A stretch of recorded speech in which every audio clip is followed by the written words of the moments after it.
You're standing on a wooden platform, a sign around your neck listing your age, your skills, your price. A crowd looks you over like your livestock. And whether this is Rome in the year 50 or Virginia in 1750, it feels the same. You're not a person anymore, you're property. Two empires, over 1,000 years apart, both got rich off human beings who had no rights and no say in their own lives. But once you actually look closer, these were two really different systems, built on almost opposite rules. And the differences tell you a lot about how slavery actually works and how it ends. Start with who could actually become a slave in the first place. In Rome, it could be anyone. Lose a war and an entire army could get enslaved overnight, no matter what they look like. A Roman citizen from Syria could own a blonde, blue-eyed slave captured on the German frontier. Your skin color mattered way less than your bad luck. Some historians think that at the height of the empire, somewhere between 10 and 20% of the whole population, maybe 5 to 12 million people, lived in bondage. And they came from every corner of the known world. Greece, Gaul, North Africa, Britain,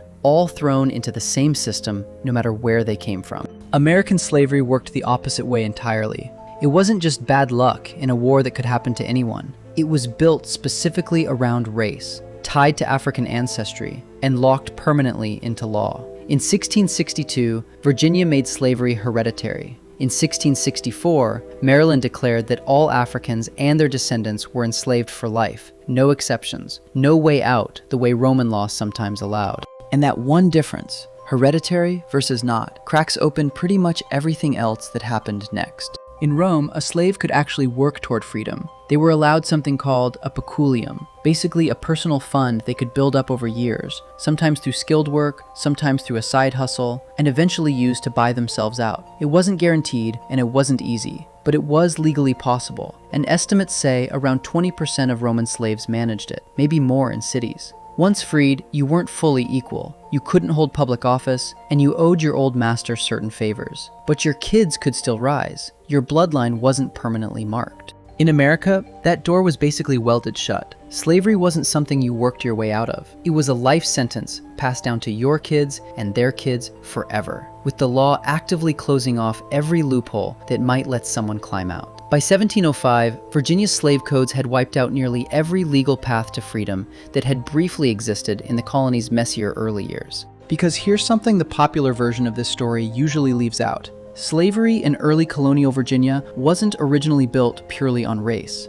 Alongside enslaved Africans, tens of thousands of white indentured servants, many of them kidnapped kids off the streets of England, worked and often died under brutally similar conditions. Whipped, branded, sometimes worked to death, bought and sold like property in wills and gambling debts. For a while, black and white laborers at the very bottom of colonial society sometimes ran away together, hid together, even plotted rebellion together. That solidarity scared the ruling class more than anything else. After Bacon's Rebellion in 1676, when poor whites and enslaved black people rose up together and nearly toppled the colonial government, Virginia's elite made a calculated move. They started writing race directly into law, handing small privileges to poor whites specifically to split that alliance apart, while permanently locking enslaved black people out of any legal path to freedom. Divide and rule, done on purpose, and it worked exactly as planned for the next 2 centuries. Rome had nothing like that racial engineering,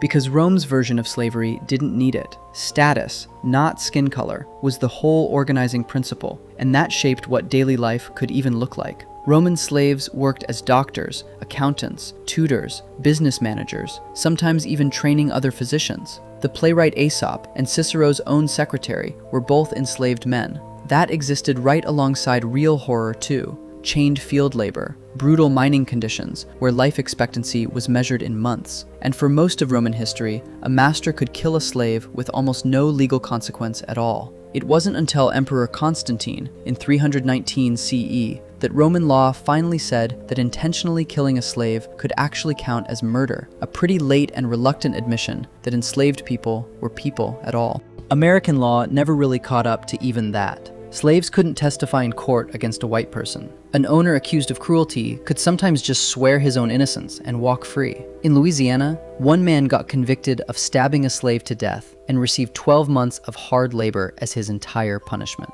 The economic and legal system wasn't just indifferent to enslaved people's humanity, It was actively built to protect the people herding them.